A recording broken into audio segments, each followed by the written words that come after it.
Саламатсыздар ма, құрметті оқушылар? Бүгін біз алгебра 8 сынып 2-де 178 есепті шығарамыз. Бұл жерде теңдеуді шешу қажет. Бұл теңдеуді шешу үшін не істейміз? X квадрат сол күйінше қалады. Минус x минус, енді 2s квадратты s квадрат минус s квадрат деп жазсақ болады. Сонда екеуін қоссақ минус x квадрат береді. Енді мен неге бұлай жаздым? Жақша қылып шығарсақ ыңғайлы болады деп осылай алдым.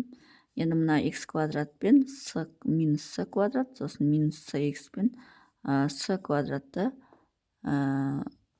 жеке-жеке алайық. Сонда x квадрат, минус s квадрат болады. Мыналатын болса минус cx минус s квадрат болады. Тең 0 болады. Енді осы жерде мына екеуін a квадрат минус b квадрат формуласы бойынша екі жақшаға жіктеуге болады. X плюс s, x минус s деп осылай жіктеуге болады. Ал мына екеуінен минус s-ны жақшаның сыртына шығарып жіберсек, x плюс s қалады. Тең 0 болады. Енді ортақ көбейткіш x плюс s бар. Сондықтан сол x плюс s-ны жақшаның сыртына шығарып жіберсек, x плюс s болады. Мұнда x минус s қалады, мұнда минус s қалады. Тең 0 болады.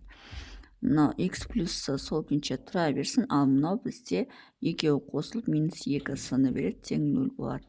Сонда бірінші x1 деп отырғанымыз мына жерде минус s-ға тең болады. x2-міз мынау 0-ге теңестірсек, минус 2 теңдіктің оң жағына кетіп плюс 2s болады. Сонда бірінші есептің жауабы минус s және 2s болады екен.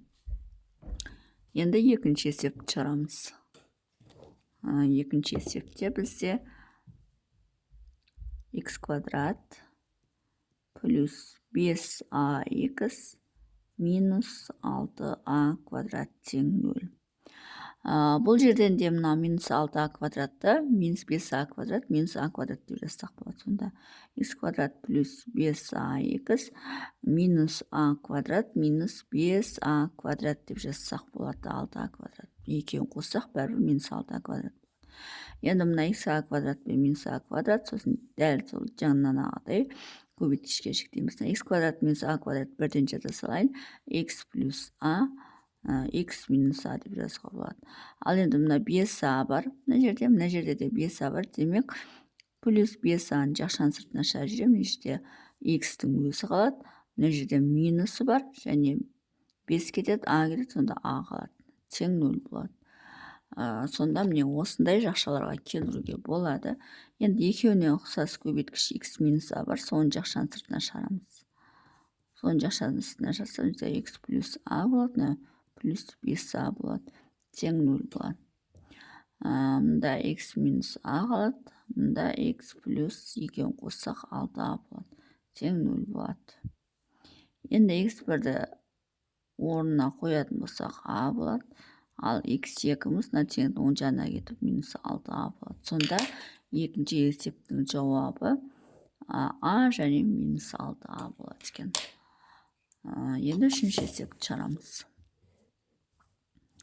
Үшінші есеп бізде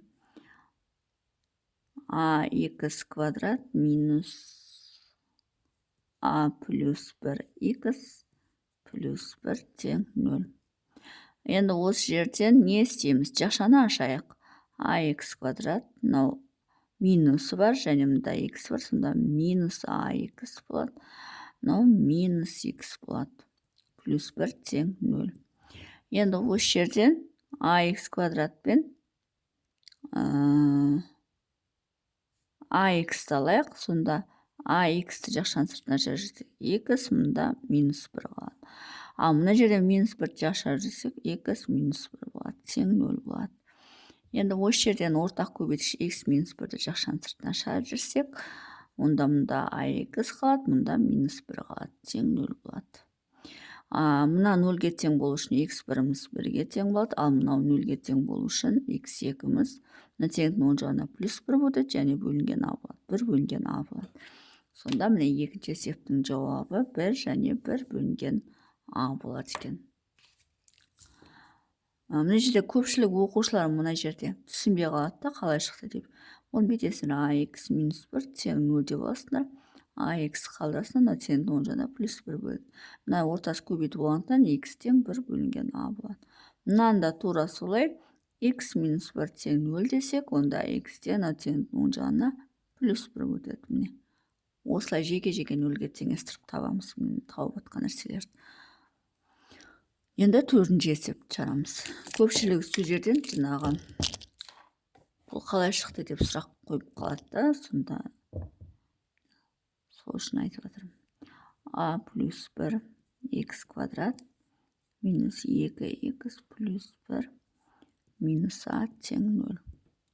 Енді не істейміз? Жақшаны ашайық. Мына екеуін көбейтетін болсақ, ax квадрат болады. Мына екеуін көбейтетін болсақ, плюс x квадрат болады. Минус 2x плюс 1 минус А тең 0. Енді мынаның өзі бізде екі өрнектің айырмасының квадратын беріп тұр. Яғни x минус 1-дің квадратын беріп тұр. Бұлай болатын болса, мына екеуінен А-ны жақшаның сыртына шығарып жіберейік, сонда x квадрат минус 1 болады. Ал мынау бізде плюс x минус 1-дің квадратының өзі болады, тең 0. Енді мұнан екі жақшаға шектеуге болады, яғни x квадрат минус А квадрат, яғни 1-дің квадраты деп алуға болады. Сонда А деп отырғанымыз x плюс 1, x минус 1 деген сөз. Плюс x минус 1-дің квадрат тең 0. Енді мұнда да x минус 1, мұнда да x минус 1. Демек, соны ортақ көбейткіш жақшаның сыртына шығарып жіберуге болады. Сонда x минус 1-ді жақшаның сыртына шығарып жіберсек, мұнда ax плюс 1 қалады мынадан, ал мынадан мынаның квадраты кетсе, өзі қалады плюс x минус 1 деп. Тең 0. Енді мына жақшаларды ашып жіберейік. X минус 1 болады, мынау ax болады, мынау плюс А болады, мынау плюс x болады, мынау минус 1 болады, тең 0.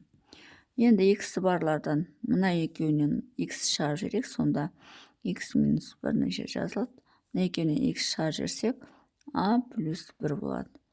Плюс А минус 1 болады, тең 0 болады. Енді мына 0-ге теңестірсек, яғни x1 минус 0 тең 0 десек, онда x1-іміз теңдіктің оң жағына плюс 1 өтеді, 1 болады. Енді мына жерде мына 0-ге теңестірсек, яғни xa плюс 1 плюс А минус 1-ді 0-ге теңестірсек, онда мына екі теңдіктің оң жағына өткізіп жіберейік. xa плюс 1 тең мына минус 1 плюс 1 өтеді, плюс А минус А болып өтеді. Содан кейін барып, бұл жерде x-ті мына көбейту болғанда x табатын болсақ, 1 минус А бөлінген А плюс 1 болады. Сонда 1 және не осындай. Бұл бізде төртінші есептің шығарылуы. Сонымен есептің шығару жолы осындай. Егер есептің шығару жолы түсінікті болса, лайк басып, комментарий жазып, каналыма тіркеліп кетсеңіздер болады.